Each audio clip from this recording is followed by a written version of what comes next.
Hey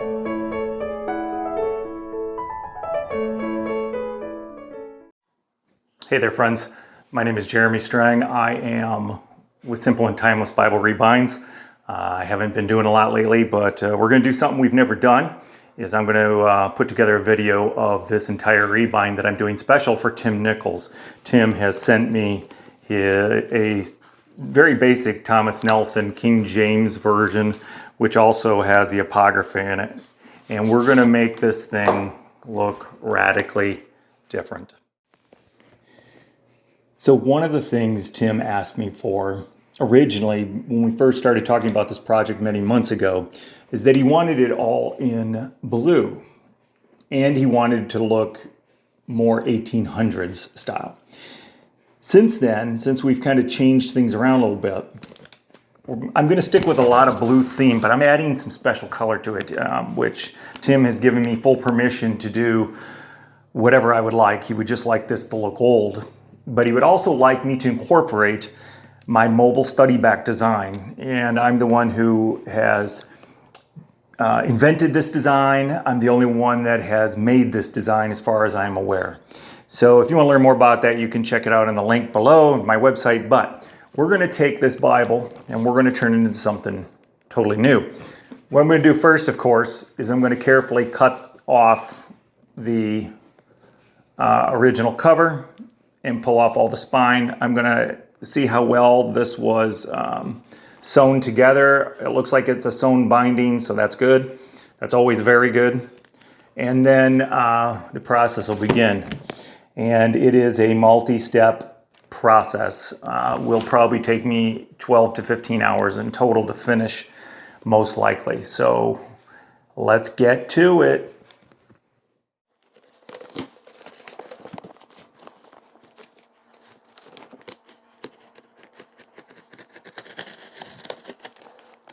Now here, I'm always very careful because it's easy to ruin the text block if you don't cut this very carefully. And this cuts pretty easily because it's just paper. Notice that these are just stamped raised spines. Actually, they do have on this one not only a stamp, but they have a very small little piece in the raised spine. And so yeah, we'll just keep working.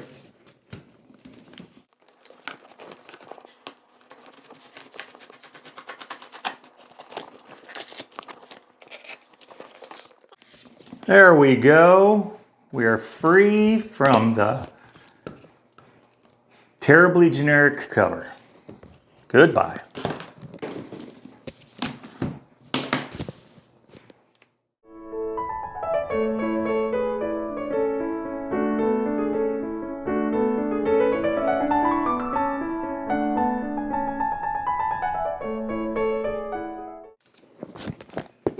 Excellent. Well, the cool thing is it's just like I thought it was, and it is a sewn binding. If you look very closely, you can see how it is sewn together. That's always good because if it's just a glued binding, it's just paper all glued together. And of course, Bible rebinders know it's extremely difficult sometimes to make those work, as you have no real way to sew them unless you drill small holes and sew the whole thing together, and that's not really the best way, but and you lose a lot within the gutter, which is right down through the middle. So when you do that, you lose the gutter when you try to sew those together, and this, of course, is a sewn binding. I just have to get all the glue cleaned off, and you can see that each text block, that's every individual piece in here, makes up the entire book block. That's what this is. This is a book block with sewn together text block. So something I don't always do is actually bring the Bible out and put it into my vise. But because I've sold a lot of my rebinding equipment, and because of how much glue is actually on this book block, I needed to make sure I could work carefully, because one thing you want to do is when you're cleaning off the book block, you do not want to rip the stitching in the text block. Okay, so I'm going to keep it in my vise. I'm going to carefully work the spine and get all the glue off, which, by the way, it's so impressive to see this much glue on a cheaper selling Bible. I've noticed that even on the high-end Bibles, they have less glue, and it's easier to strip off the old spine. Very interesting that why the more expensive Bibles would be like that. I don't know. It tends to be that the cheaper Bibles have more glue. Weird. Don't know why the companies do that. However, we're going to clean this all up, and then it'll be ready for the next phase. Stay tuned.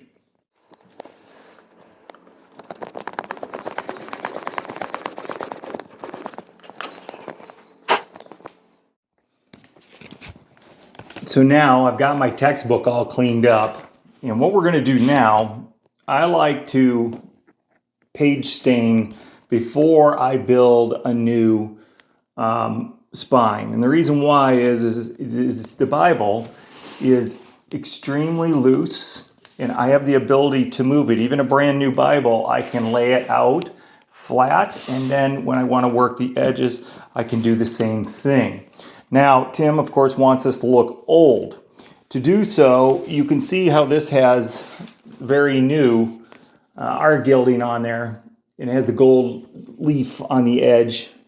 And we're going to tone that down some. So I'm going to actually apply this a little thicker than I normally would to try to make this look a slight bit older, but still have that nice look. Now, having said that, one thing I don't do at Simple and Timeless, I will page stain, but I don't put any of the gold or silver leafing on. I don't do any lettering, and that's why I'm Simple and Timeless. And as you'll see when we're all done, this will be a very solid and very timeless functional Bible. So let's get to it. Now, how I like to do it is I use this archival ink, and this is blue cobalt, if you can see that. And I'm going to go directly onto a cotton ball today. Now, usually I'll use a blue ink pad and I'll dip it. But the reason why I'm not going to is I want this to be a little thicker. And again, I do this prior to doing my end pages, gluing everything together. All right, so I guess I'm going to get on with it and let's get this going. First thing I'm going to do, though, is I'm actually going to grab an old cover from an old Bible so I have something flat to really push against and use. And so what I'm going to do first is I'm going to do the actual front. So what I'm going to do is I'm going to lean this way back. You can kind of see I'm leaning this way back. And what you're trying to do is separate out those pages as evenly as possible, which is not always easy, especially on a new Bible. And it's not even easy on an old Bible because of the usage. So just trying to get this as even as I can, really lay it down there. And then I'm going to put this board right on top. So I have something to press against. No worries on this end sheet because we're going to get rid of that and make new end sheets. All right, so I'm going to take a little bit of my archival blue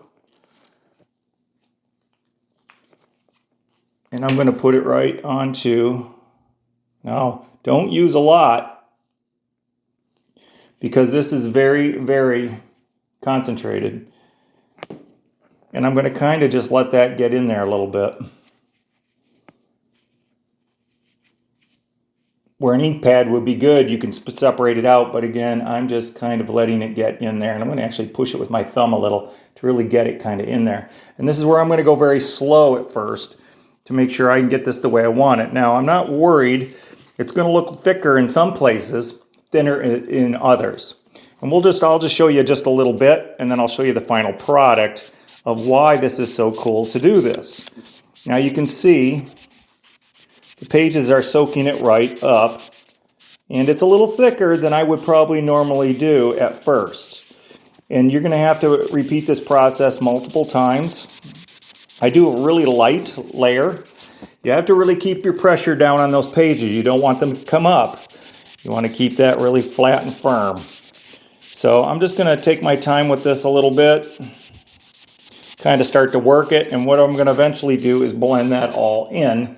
And so what the goal it would be then is when you bring this back to flat, and of course I need to wipe some of this off of the edge when I'm done, but you can see when I flip the pages, you'll see that blue tinting.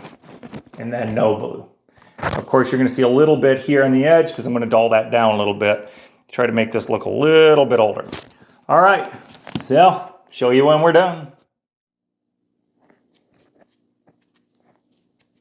All right, we're just kind of finishing up the last part of this. I'm just blending in the very last side. You do have to flip this over, and you do it both directions the same way. I'm on the last part of this edge here, trying to blend this in nice.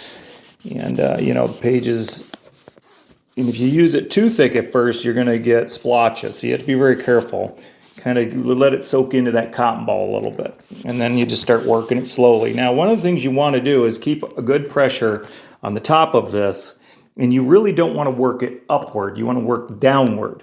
So really, as I'm going in, I'm working in a downward motion, because if I go upward, I have the tendency or a possibility of lifting up a page. Now, if you have this really clamped down well, that's not going to happen, but I'm just using my weight in my hand at the moment as I'm cleaning this up a little bit.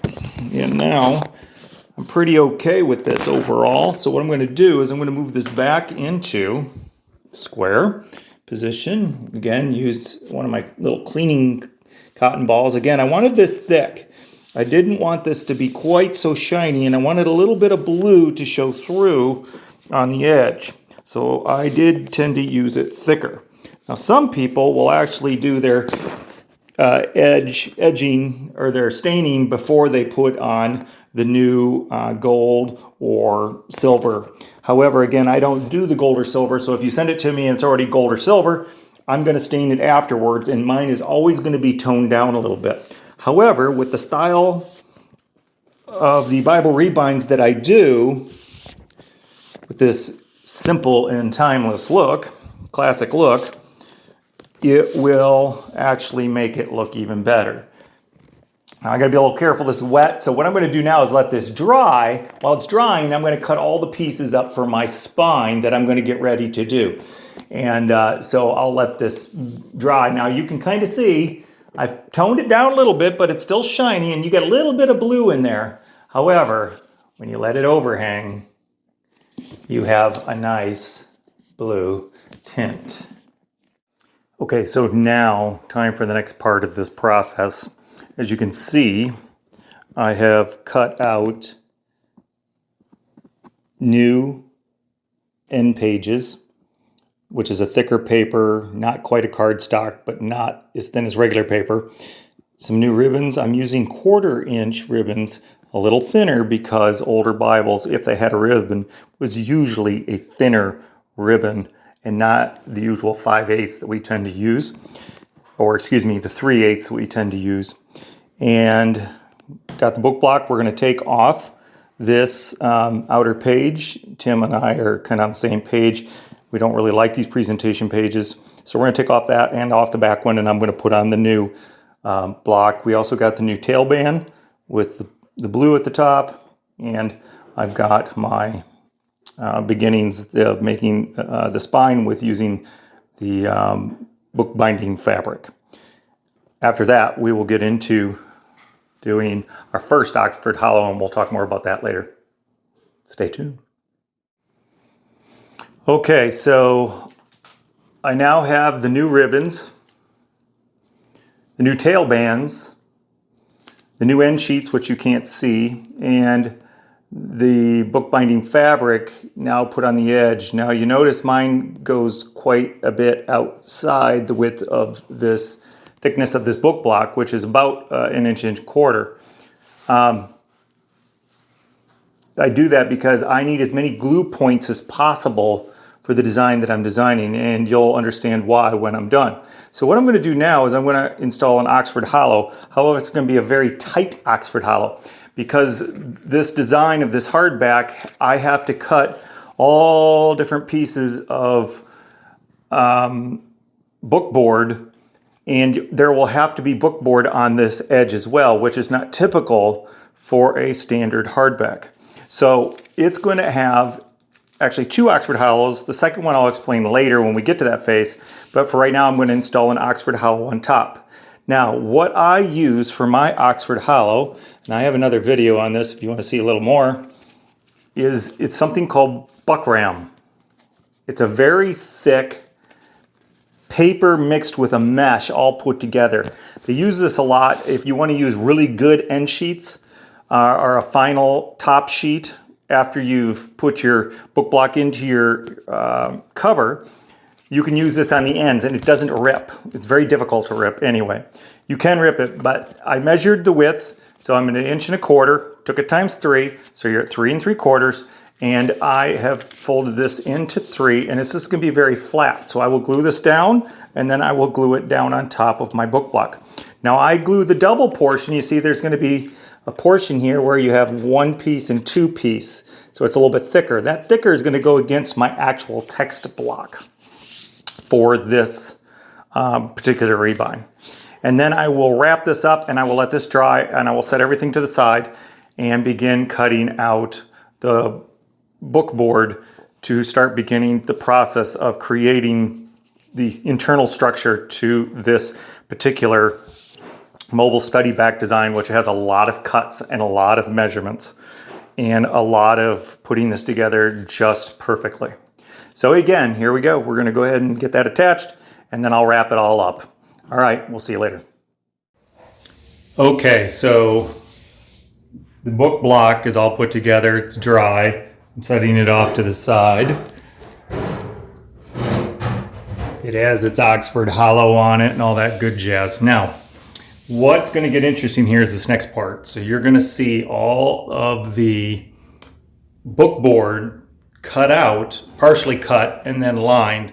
And so what we have is the inside and outside pieces that all have to get cut and glued together in a certain specific way and then put together so that this thing will prop up and open. This is what I'm calling a fake Oxford Hollow or a Fox Oxford Hollow. And this is going to go on the outside. I've never done this, so I don't know how this is going to work. What I'm trying to do is bring a little more of a rounded edge, more of a normal Bible look or book look, because these are a little square because, again, normally you don't have on a hardback these center pieces right here. You don't have these. But on this design, you have to. And you'll see there's a lot of glue points. And we don't want this to fall apart. So I'm making a fake Oxford Hollow with and if you look at it, it's flat on the bottom, curved at the top. What I'm going to try to do is make it so this thing will bend and prop up 45 degrees. Now what's going to be hidden inside is this Oxford Hollow, but notice I cut the center. That's to allow this and the leather to have a place to go when it bends 45 degrees. So, don't know if this is going to work. Going to try it. And I'll keep you posted on the next part. So it's been a little bit since we were in our last clip. So let's take a look and see where we're at. So this is all that cardboard you saw earlier, or all that book board. This is going to be the front part of it. It's also got that Oxford Hollow I was talking about on the outside. Now, this is what it looks like when you flip it over. And then, what does it do? Yes, indeed. There we go. I'll show you more when I am completely done, or when we get more done and get the cover on. Now, you're probably wondering, what am I going to use for the cover? Okay, might as well do a little reveal. I'm going to use this blue goat skin. It's been antiqued, so it's called antique goat skin. And it's a really dark blue. It's really tough to see here in this color. But on each side will be wine-colored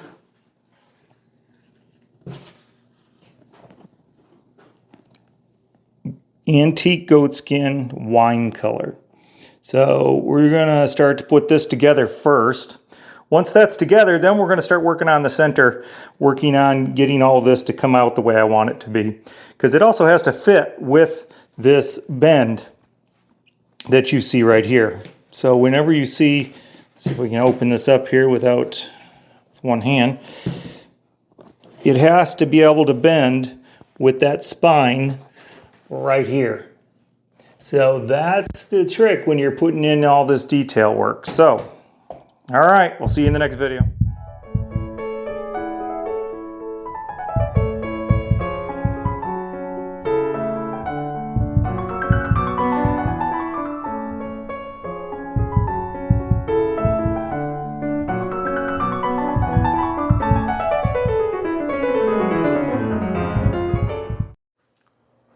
All right, I'm back.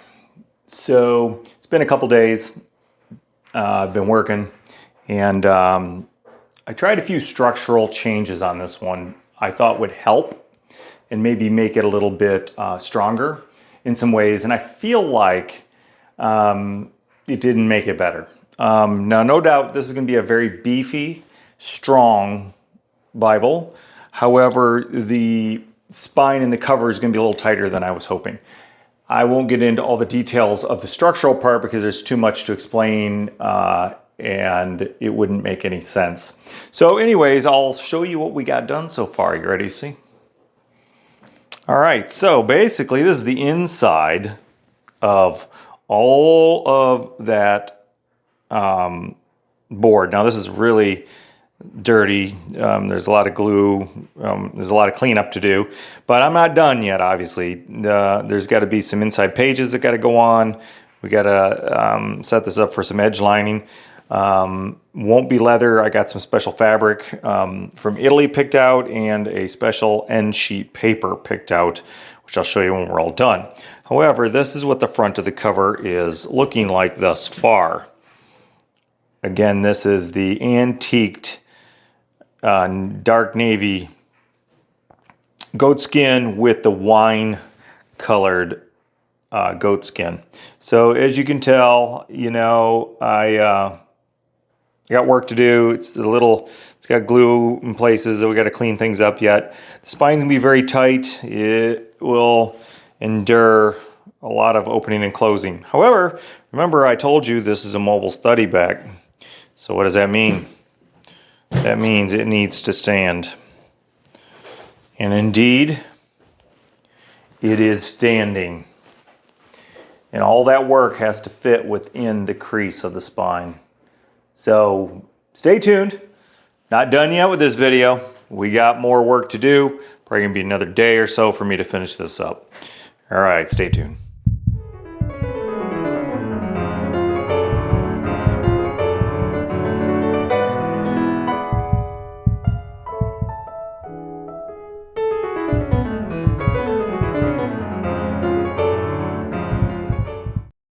Before I show you the final part of this project we've been working on, I want you to check out my website, jeremybstrang.com, or also known as forgeflower.com. There you can check out my blog, check out my Rebind page, learn more about this mobile study back design, and even download most of my books for free. I also want you to hit that subscribe and like button if you're on YouTube. All right, we're going to get to this final part coming up. Welcome back to our ending segment here where we're going to show you the final project. Now, this was a very difficult build. Doing this design, this mobile study back design, is always very difficult. Also, I learned things new though in every build. And there's some things we tried on this one specifically, wanting to try bring a little more rounded edge to it. As we talked about earlier, we were going to do this fake, hidden, secondary kind of Oxford hollow. It was just meant to help curve the edge. I scrapped the idea and actually did not go with that. And one of the things Tim wanted is he wanted this to look old. I also wanted it to feel old, texturized and thick and feel good. Now this is a thicker book board that I use, and of course there's been multiple layers glued together that have to be glued in a certain way for this to all work. So here's our final product. The spine, kind of a cross with some design on the front. And then this is a design that I have made. It's only used on one other project. For me, this design represents both the Trinity, but also looks a little like a lampstand, and it also kind of looks like a dove. So that's just kind of a little design I put on the back. I also thickened up this edge, and then Kate, of course, did some edging here. We also did a little extra blue staining on some of these edges to try to make this look a little bit older. I didn't want it absolutely perfect. Again, we're trying to make this look older. And all the leather, even the blemish you see here, that is a blemish that came from the tannery. So I wanted to keep this blemished looks on this wine-colored goatskin, and to get that to really pop out. Now, the inside, what we chose to go with here is, this is an oatmeal paper that comes out of Italy. And this is a special print, it has texture to it, that comes out of Japan. And so, of course, old Bibles used to have that sort of look, where it had this old paper on the inside sheet. You can see a little bit of the distressing. I didn't distress it a ton, just a little bit. You can see a little bit of that blue. However, when we open it up, you can definitely get to see some of the blue. 3 ribbons as described before. They're only 1/4 inch versus a 3/8 inch, just to help give it that older feel and look again. And of course, this will totally open up and sit as it's supposed to. This Bible is going to be a little stiff for a while. There's quite a bit of leather and glue and board and everything designed in this, but it'll completely lay flat without a problem, and I can even bend it a little bit further without a problem. Again, and then the mechanism to make it stand is right here. Opens up. That's what it looks like underneath. And this is the mechanism for the standing. So this is what makes it the mobile study back. And you'll see.